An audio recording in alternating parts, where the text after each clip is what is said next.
Hello, my name is Adam Lanier. It's been said that the conversations of politics and religion are normally good to stay away from when you're discussing things with other people. I would also consider sports and college basketball would fit into this category, especially where I'm from, is determining which team that you pull for is a better team. And I think consistency is the best way to determine uh, the most successful college program, and for that reason, I think the University of North Carolina at Chapel Hill is the all-time best program. Like I said, again, due to consistency. The University of North Carolina started a men's basketball team in 1910, and throughout these years, those 110 years, they've had the most 20 win seasons of any program within the United States. Now, this isn't based off of all the national championships, because other schools obviously have won more. But again, the consistency factor, because if you look historically through other programs such as UCLA, Indiana, Duke, true, all of them have won championships. In fact, in UCLA's case, they've won 11. However, they've had some lean years as well.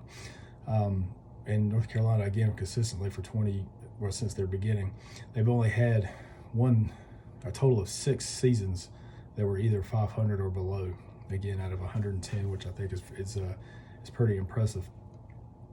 Again, in the benchmark, 20 wins is normally considered is really good in college basketball. That's normally the benchmark for success. In 1949, the AP started their own poll, or their own formula for basketball teams, for college basketball teams, and within that their formula, Carolina was ranked the second best team, right behind Kentucky. But the thing I want to point out too about this is that schools such as, and I have the graph here, Kentucky, which is ahead of Carolina, and Kansas, and these are all-time wins. Kentucky's number 1, Kansas is number 2, North Carolina is number 3. What I'd like to point out about that is that Kentucky's basketball program was started in 1903, and Kansas was started in 1899, meaning they had a head start on the Tar Heels. So, and they only have, Kentucky has 2,293 wins, Kansas has 2,274, and Carolina has 2,261 at the time of this. So again, playing catch up, they still are right behind 2 of the major teams in college sports. Again, the theme is consistency comes into to play with that. The Final Four is huge, or the NCAA tournament is huge in college basketball, to those who aren't aware of it.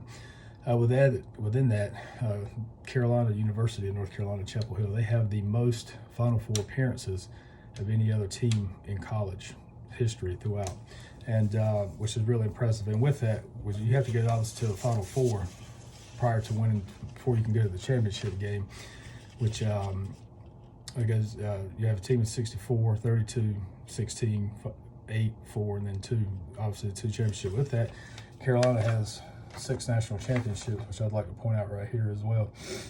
The last one coming in 2017 under Roy Williams. At one point, Dean Smith, the coach, he coached at Carolina for over 30 years. He was the all-time winningest coach in men's college basketball history. He was surpassed by Bob Knight, and who's been surpassed by Mike Krzyzewski. The thing about that is Dean Smith reached that record faster than any other coach, and he coached less years than both Bobby Knight and Mike Krzyzewski, which again was the consistency, because between 1971 and 1970 to 2001, again, every year that was 20-win season, which is remarkable to do in some feats. One thing too I want to bring about is Carolina basketball too, is that it also helped contribute its consistency. Dean Smith was huge into integration. He was the first coach in the ACC to integrate African Americans into the basketball program, and with that consistency, because he found new talent, basically, and with that also contributed. But it's not that's more than just wins and losses. That's more of a huge step in the social scene, especially in the South in North Carolina at the time. A lot of people objected to it, but I still think that was huge. It took a lot of courage on his part too. And like I said, it changed the landscape of college basketball for sure. one thing I want to add too about is the expansion of the tournament. It used to was only 32 teams, and it's added now to 64.